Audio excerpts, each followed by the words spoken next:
Bueno, vamos a ver sobre la canción Zorra, la de Nebulosa del Benidorm Fest que vamos a mandar a Eurovisión. Lo primero, lo de que es un himno feminista. A ver, no todo lo que sale en un titular llamándose himno feminista es un himno feminista. No es un himno feminista. Ni siquiera todo lo que por alguna razón habla de algún tema o utiliza alguna palabra que tiene que ver o que se ha trabajado desde el feminismo o que tiene que ver con mujeres es feminista. Zorra no es un himno feminista. Ahora, eso no significa que no se pueda analizar desde el feminismo, que es lo que vamos a hacer aquí a toda velocidad. Por supuesto que sí, se puede analizar desde el feminismo como todo, pero no saltemos porque ante lo que estamos en redes sociales, en medios de comunicación, etcétera, es ante una campaña de marketing que funciona, ¿no? Lo cual, bueno, pues está guay, ¿no? Porque nos dice que el feminismo sigue estando ahí en primera línea de visibilidad social y eso es interesante. Llevamos ya bastantes años estando muy presentes y eso siempre es guay. ¿Qué cositas feministas podemos ver o qué cositas nos pueden parecer positivas desde el feminismo en la canción? Pues el hecho de que la intérprete sea una mujer mayor, entre comillas, en un contexto en un género musical en el que no tenemos costumbre de verlas habitualmente, porque bueno, pues es el electropop masivo que aparece en un concurso como el Benidorm Fest, que va dirigido a Eurovisión, pues lo que esperamos ver son a mozas bastante más jóvenes. Entonces, bueno, pues aparece una mujer de 50 ahí y eso ya pues es un cambio. Genial, muy bien. Las mujeres de 50 y de 60 y de 70 tienen que estar visibles en lo público haciendo cosas. Ahora tampoco nos flipemos con esto porque es una mujer que aparece como un champiñón ahí puesta. ¿A qué me refiero con esto? A que lo que se pide o lo que se reclama y se señala desde la musicología feminista, por ejemplo, pues es que dónde están las mujeres mayores que han tenido una carrera larga y continuada, ¿no? Y eso es lo que nos muestra pues que hay un montón de condicionantes de género, como los hay en todas las otras profesiones, que hacen que las mujeres salgan también de la música como mercado laboral y mercado creativo, ¿no? Entonces, pues ahí tenemos una Madonna, que es un caso excepcional porque es una mujer que ha tenido una carrera larga de éxito y continuada en el tiempo. Entonces, la comparación de esta mujer con Madonna no tiene mucho sentido. De Mary Bass con Madonna no tiene mucho sentido, porque no tiene nada que ver, ya no artísticamente, sino en cuanto a concepto, ¿no? En cuanto a trayectoria. Además, se trata de una mujer que habla en primera persona de lo bien que está en este momento de su vida, es decir, no plantea el envejecimiento como una etapa de decadencia, y además está muy bien a pesar de que pues ha sufrido las consecuencias del sistema patriarcal que nos coartan a las mujeres nuestra libertad de agencia, de decidir, de hacer, etcétera, ¿no? Eso en cuanto a la letra. Con lo cual, bueno, pues genial, maravilloso. Necesitamos más relatos así, está estupendo, cuantos más mejor, pero esto no se hace desde una perspectiva feminista, por mucho que hable de empoderamiento. Ahora soy una zorra empoderada. Bueno, aparte del oxímoron que suponen estas dos palabras juntas, de la contradicción intrínseca que hay en ellas, lo que me parece interesante, y nos va a dar la clave del siguiente punto, es cómo es un ejemplo más de los muchísimos que tenemos del empoderamiento como algo individual. Yo individualmente me empodero porque he decidido dejar de prestar atención o de dar importancia al lugar en el que me coloca la sociedad, en este caso como zorra, porque salgo de noche, porque hago lo que me da la gana, porque consigo lo que quiero. Y entonces ahora yo me siento bien y estoy en mi mejor momento. Entonces lo plantea de una manera absolutamente despolitizada, que es la crítica que hacemos desde el movimiento feminista a esta idea individualista del empoderamiento. El empoderamiento no es solo yo me empodero, si quiero, puedo, el eslogan Barbie, de tú puedes ser lo que quieras ser, entonces todo depende de ti, tú creas tu realidad y todos estos rollos del desarrollo personal que tienen un puntito de verdad, siempre que no perdamos de vista que somos seres políticos y que todo esto tiene que ir acompañado de un efecto o de un cambio en las condiciones del entorno. Es decir, tú no te puedes empoderar tú porque lo vales en un contexto en el que tu empoderamiento no tiene lugar, no lo puedes ejercer, no lo puedes hacer, ¿no? Entonces, podemos vivir en la ficción del empoderamiento individual en países como España y ni siquiera todas las mujeres, ¿no?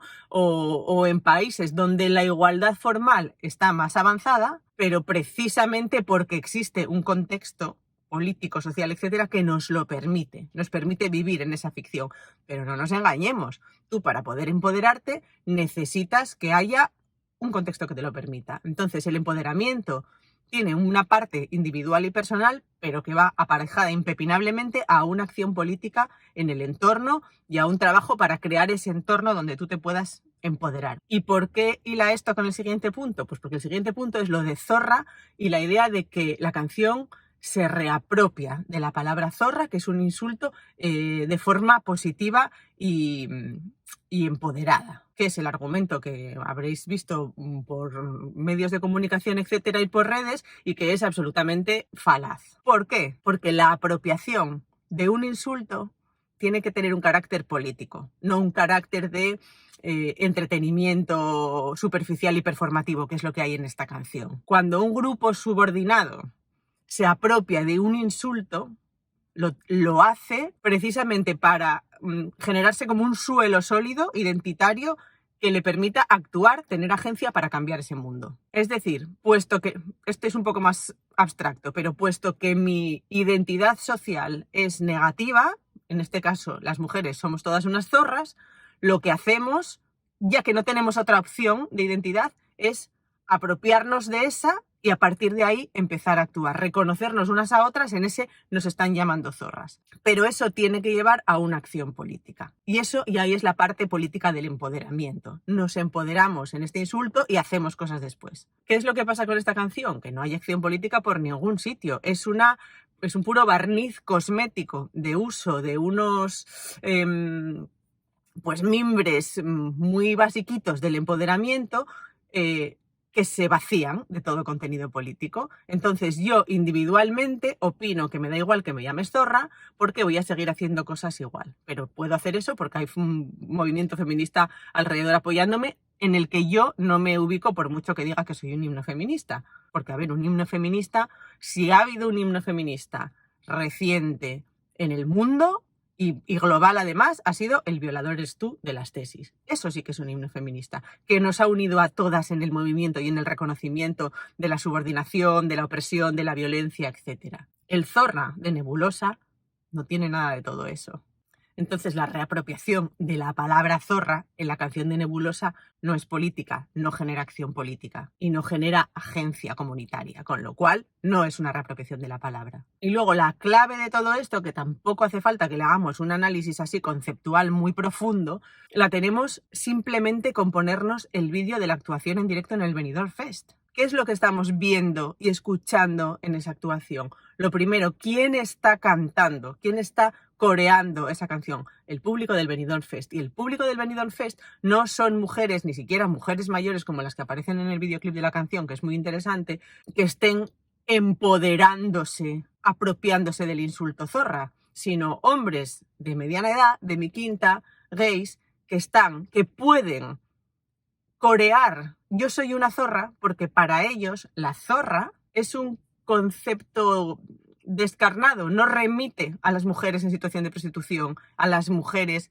desempoderadas, a las mujeres a las que el patriarcado coloca a través del insulto zorra en su sitio de inferioridad y les recuerda y nos recuerda que nuestra única función dentro del sistema patriarcal es servir a los hombres, agradar a los hombres, y en cuanto mostramos algún tipo de individualidad y la expresamos, el insulto nos recuerda cuál es nuestro lugar. Los hombres gays, desde su privilegio, en este caso, pueden permitirse el uso performativo, divertido y de fiesta que se transmite con la canción utilizando como vía la palabra zorra, pero porque para ellos zorra no significa lo mismo que significa para nosotras. Entonces, a lo mejor si la canción de Nebulosa hubiese estado en un lugar en el que el público es mayoritariamente de señoras mayores a las que llaman zorras, que ya en sí mismo es un escenario bastante improbable, y ellas la hubieran cantado con intención política,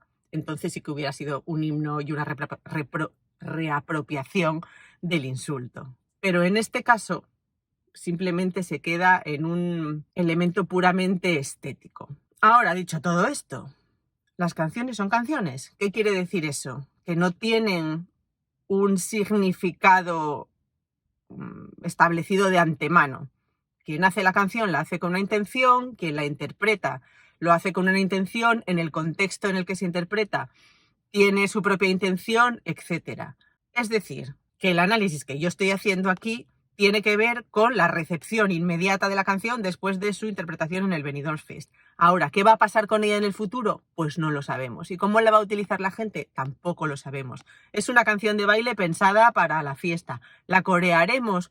Pues seguramente sí, cosas peores hemos cantado. Y no pasa nada porque lo hagamos. Lo que pasa, siempre hay que ser conscientes de todas estas cosas que están funcionando y no dejarnos engañar tampoco. Himno feminista, no, chata, no es un himno feminista. ¿Qué pasa con las adolescentes cuando la canten? Que es una de las preocupaciones también que andan por ahí, flotando por las redes sociales, entre las coeducadoras, entre las familias, etcétera. Pues el problema con las adolescentes cantando esta canción, pues es el mismo que van a tener cantando el Zorra de Bad Gyal o cantando a la Zoe o un montón de otras canciones. Y tiene su sentido en el que las adolescentes, igual que los adolescentes, están en una etapa en la que quieren rebelarse y ir contra el sistema establecido y crecer y ir contra lo que se supone que son las niñas buenas, porque ellas también quieren reafirmarse. ¿Y cómo lo hacen? De la manera en la que el patriarcado se lo permite, que es a través de la transgresión sexual o de la rebeldía sexual, ¿no? Entonces, no es que las adolescentes cantando pues soy una zorra de postal sea una cosa política y transgresora, porque no lo es, pero tiene todo el sentido. Y la cosa no es castigarlas y decirles, no escuches eso, pero estáis locas, te estás dejando llevar por el patriarcado y estás asumiendo esos mensajes y esto es muy peligroso, sino que la cosa es pues seguir dando caña dentro del sistema patriarcal para cambiar todas las cosas que hacen que a las mujeres se nos insulte llamándonos zorras y seguir coeducando y empujando la coeducación, que ya sabemos que es una patita ínfima, pero que ahí estamos pues dándole cera, que para eso creemos en ello y somos feministas. ¿Dónde sí hubo una apropiación, una reapropiación del insulto zorra de manera política en el ámbito musical? Pues un ejemplo facilísimo, el movimiento Riot Girl. El movimiento Riot Girl en los años 90 en Estados Unidos, con bandas, por ejemplo, como Bikini Kill, que sabían y habían sufrido en sus carnes, como siguen sufriendo muchas mujeres que hacen música, que una mujer tocando encima de un escenario es muy fácil que la llamen zorra, ya te llaman por la calle, imagínate si te pones en un lugar público, visible, etcétera, a lanzar un discurso, ¿no?